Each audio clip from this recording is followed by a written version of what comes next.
maging ganap na bagyo ngayong gabi o bukas ng umaga ang low pressure area.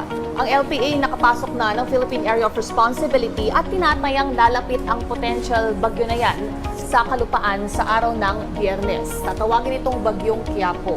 Posibleng daanin ito ang Cagayan Valley, Cordillera at ang Ilocos regions at sa Sabado ay nasa West Philippine Sea na ang bagyong Quiapo. Sa ngayon, nagpapaulan ang LPA at pinalalakas ang habagat sa malaking bahagi yan ng ating bansa.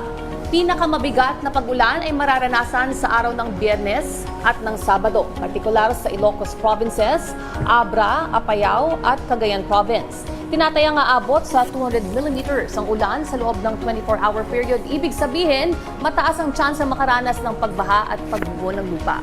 Makararanas din ng above normal na buhos ng ulan sa La Union, nalalabing bahagi ng Cordillera Region, Isabela, Occidental Mindoro, Antique, Iloilo, Guimaras at Negros Island.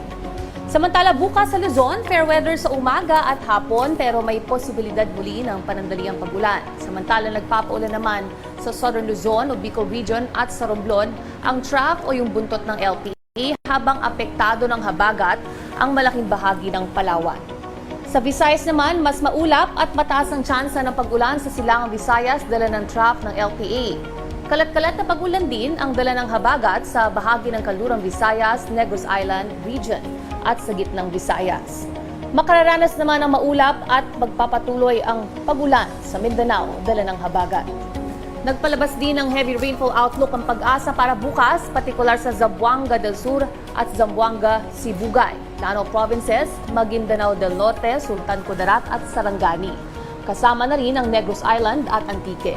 Makararanas ng above normal rainfall hanggang bukas ang mga lugar na yan at posibleng makaranas ng pagbaha o pagbuho ng lupa.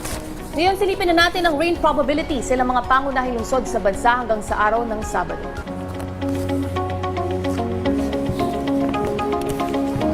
Keep safe at stay dry. Laging tandaan may tamang oras para sa bawat Pilipino. Panapanahon.